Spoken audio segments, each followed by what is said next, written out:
अरे पिंटू, दिल्ली से भी शुद्ध हवा है उत्तराखंड के पहाड़ों में। हाँ भाई, लेकिन हम यहाँ नहीं रुक सकते, हमें ऑफिस भी तो जाना है। लेकिन हमें जंगलों में इतने दिन कहाँ लिखा है रहना। आओ हम खाना बनाते हैं, चूल्हा बन गया, आग जलाओ अब। माचिस है क्या तुम्हारे पास? अरे यार, तेरे भाई के पास सब जुगाड़ है, आ तो सही। चलो। आओ।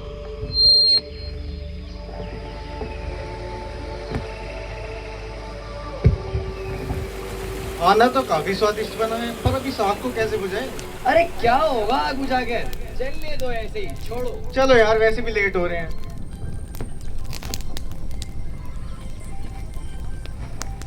अरे अरे अरे, ये आग किसने लगानी यहाँ पर? पूरा जंगल जल रहा है, भागो भागो। अरे अरे हाथी भाई, ये आग कैसे लग गई? देखो देखो, पूरा जंगल जल रहा है। अरे भाई, आग तो लगनी ही थी। मैंने देखा था, दो मनुष्य आए थे, उन्होंने खाना खाया और आग जला के छोड़ गए। जंगल में बहुत तेज हवा चली और आग फैल गई। हमें बचाओ, हम आग में जल रहे हैं। हमने तुम्हारा क्या लिया है इंसानों? हम तुमको ऑक्सीजन देते हैं, तुम हमारी लकड़ियों का इस्तेमाल भी करते हो, फिर भी लापरवाही के साथ आग जलाते हो और उसे बुझाते भी नहीं। देखो पूरा जंगल जल रहा है, सब कुछ नष्ट होता जा रहा है। बचाओ बचाओ। अरे अरे अरे, ये क्या क्या मूर्ख इंसानों, क्या तुम्हें नहीं पता? अब इन मूर्खों को कौन समझाए कि आग लगाने से जंगल ही नहीं जलता, बल्कि हमारे घर भी नाश हो जाते हैं और अब तो पेड़ भी जल रहे हैं। अरे, ये आग तो मेरे पंखों तक पहुंच गई, अब तो मैं उड़ भी नहीं पाऊंगा। बचाओ बचाओ। अरे बाप दादा, देखो पेड़ जल रहा है, चलो उसे बचाए। अरे तुम पागल हो गए हो क्या? इतनी आग में हम जाएंगे तो हम भी मारे जाएंगे। बेचारा मोर बेवजह ही मर रहा है, हमारा प्यारा नन्हा सा, इसने किसी का क्या बिगाड़ा था? बड़े ही दुख की बात है कि हमारे सामने जंगल जलता जा रहा है और हम कुछ भी नहीं कर पा रहे हैं।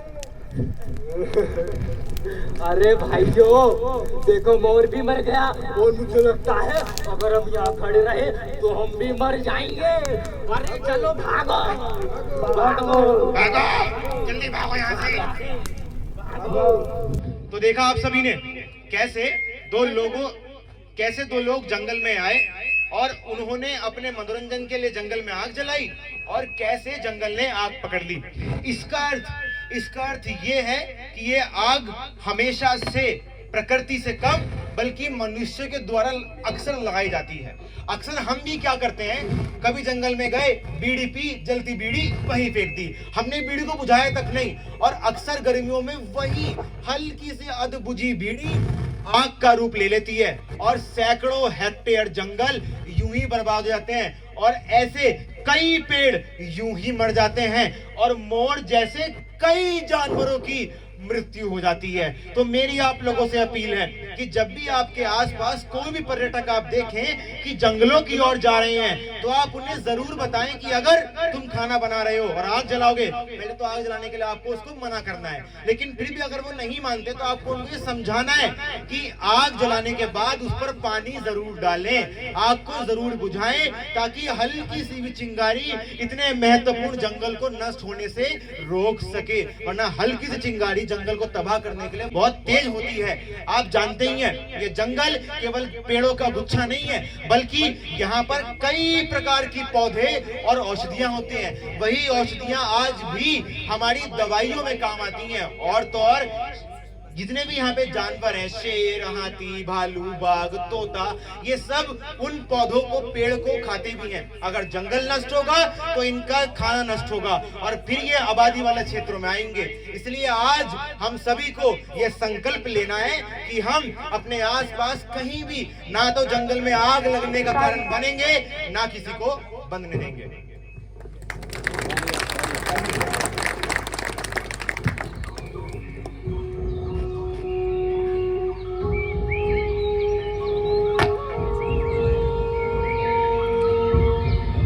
पेड़ों में ताली बजी, पेड़ों में ताली बजी, पत्तों की सीटी बजी, अजी हंसी मची बच्चों की, मोर गिलहरी हिरन सुनहरी उछल रहा है, जंगल जंगल बात चली है पता चला है, जंगल जंगल बात चली है पता चला है, अरे चट्टी पहन के फूल खिला है, फूल खिला है, अरे चट्टी पहन के फूल खिला है, फूल खिला है, जंगल जंगल पता चला है, चट्टी पहन के फूल खिला है, जंगल जंगल पता चला है, चट्टी पहन के फूल खिला है।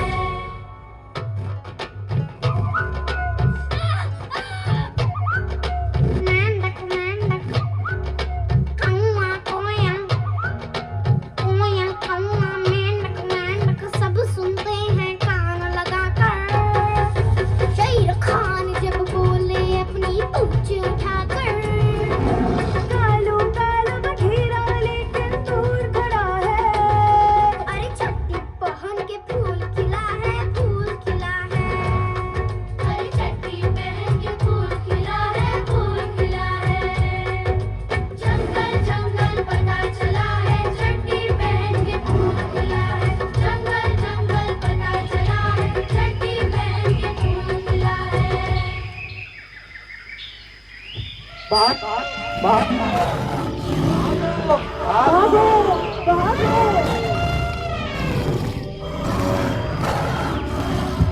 अरे अरे क्या हुआ?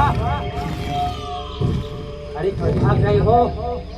अरे सरकार, इंसान, इनके पास बड़े बड़े हथियार हैं, कहीं ये पेड़ों के साथ साथ हमें भी ना काट दें। भागो अरे रुको, अभी देखता हूँ इन्हें मैं।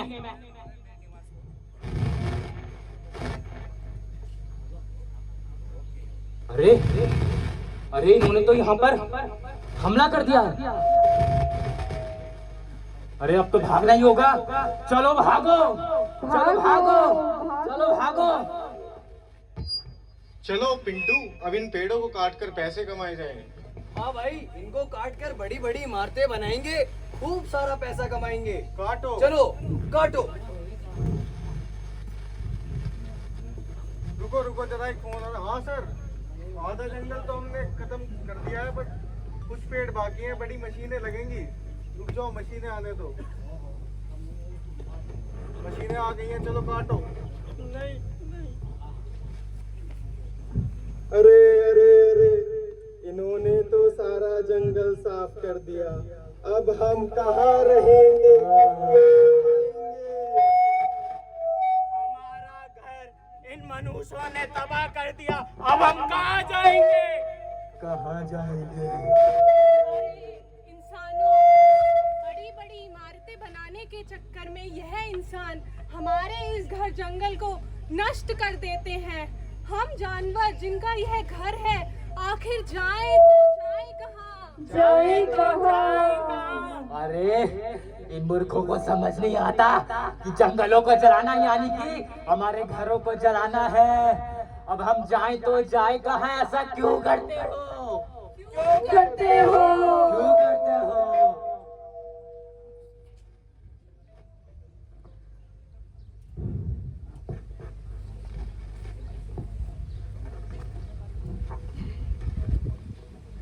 तो देखा आप सभी ने कैसे आपके आसपास के वन्य जीव लुप्त होते जा रहे हैं, उन्हें परेशानियां हो रही हैं। ऐसे विकास का क्या फायदा जब पेड़ काटने पड़े, बड़ी बड़ी इमारतें बनानी पड़े और जंगल काटने पड़े, वो जंगल जिसका अंग ये वन्य जीव भी हैं।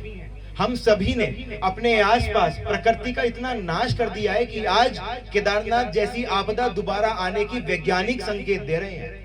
हमें इस तरफ जागना होगा, क्योंकि ये जंगल, एक तरफ जंगल पेड़ पौधे हैं और एक तरफ मनुष्य हैं। जिस प्रकार सिक्के के दो पहलू होते हैं, हेड और टेल्स, उसी प्रकार इस धरती रूपी सिक्के के एक तरफ मनुष्य हैं और एक तरफ पेड़ पौधे जंगली जानवर। इनमें से अगर कोई एक भी गायब होता है तो असंतुलन बैठ जाएगा। इसलिए मेरी आप सभी लोगों से अपील है कि आप अंधाधुंध जंगलों की कटाई से बचें और अपने आसपास के पेड़ पौधों की रक्षा करने का संकल्प लें। तो आइए हम देखें कि कैसे हमारे आसपास के वन्य जीवों को जान का खतरा होता है आपकी चलती गाड़ियों के कारण। जिंदगी एक सफर है सुहाना, यहाँ कल क्या हो किसने जाना। जिंदगी एक सफर है सुहाना, यहाँ कल क्या हो किसने जाना। जिंदगी एक सफर है सुहाना, यहाँ कल क्या हो किसने जाना।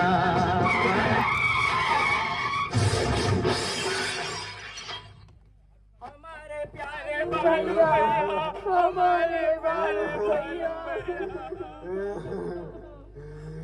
जल्दी गाड़ी से कुछ भी फेंक देते हो मूर्ख इंसानों, और हमें लगता है कि कुछ खाने को फेंका है और फिर ये हो जाता है।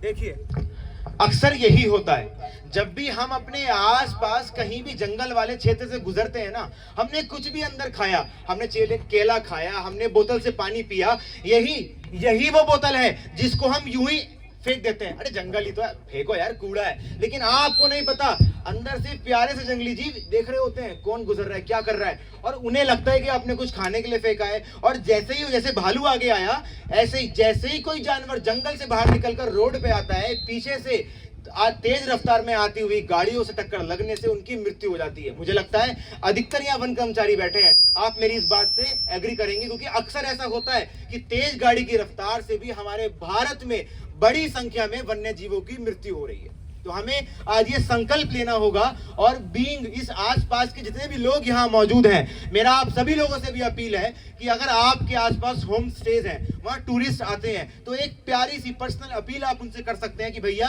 अगर आप गाड़ी में कहीं पर निकल रहे हैं तो आप चलती गाड़ी से कुछ भी सामान, खासकर जंगली क्षेत्र में, बाहर ना फेंकें, क्योंकि ये इतना सा कदम इन प्यारे वन्य जीवों की जान की रक्षा कर सकता है। तो आइए अब हम देखें कि कैसे हमारे अपने स्वार्थ और शौक के कारण इन प्यारे वन्य जीवों की जान को खतरा होता है।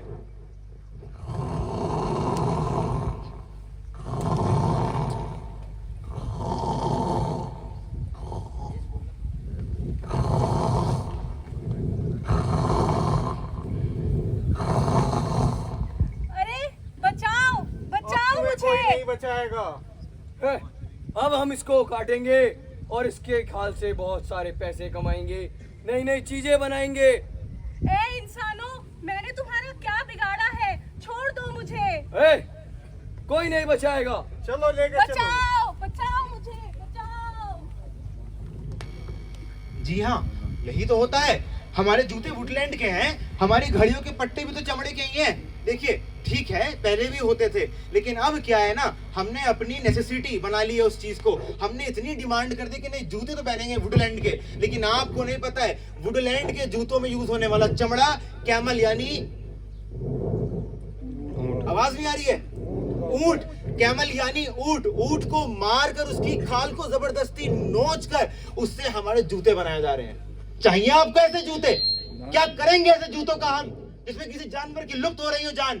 क्या करेंगे ऐसे प्रोडक्ट्स का हम, ऐसे अपने पहनने के परिधानों का, जिनमें इतने प्यारे से छोटे से नन्हे से इस हिरण की जान जा रही हो?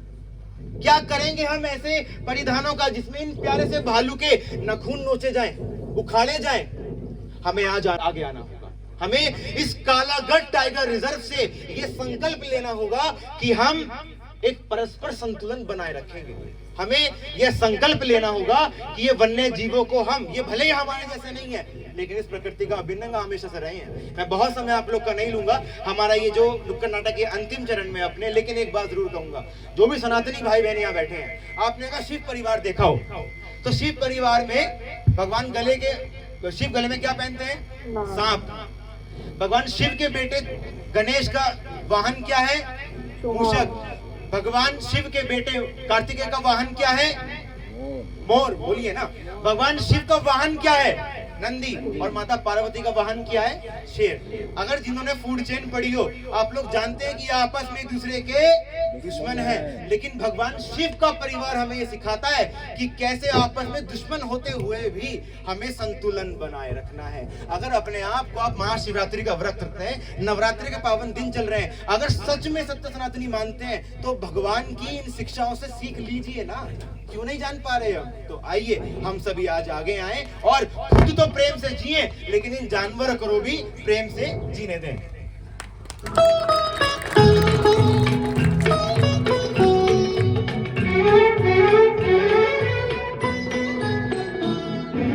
प्रेम से हमको जीने दो, जीने दो, जीने दो, प्रेम से हमको जीने दो, जख्मी दिल सीने दो।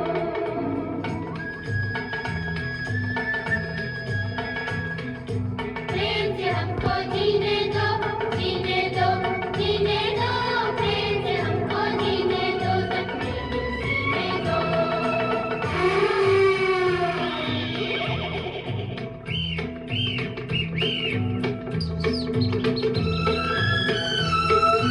चिड़िया बोले चू चू चू, चू चू चू, चू चू चू, चिड़िया बोले चू चू चू, आपस में लड़ते हैं ये क्यों? प्रेम से हमको जीने दो, जीने दो, जीने दो, प्रेम से हमको जीने दो, जख्मी दिल सीने दो।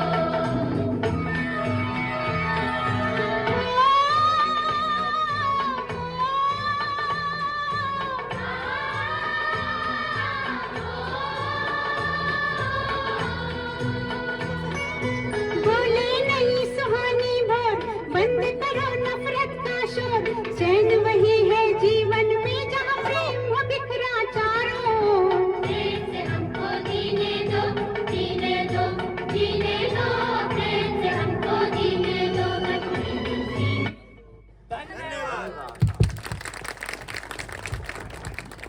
धन्यवाद एनवायरमेंट क्लब इस सुंदर प्रस्तुति के लिए।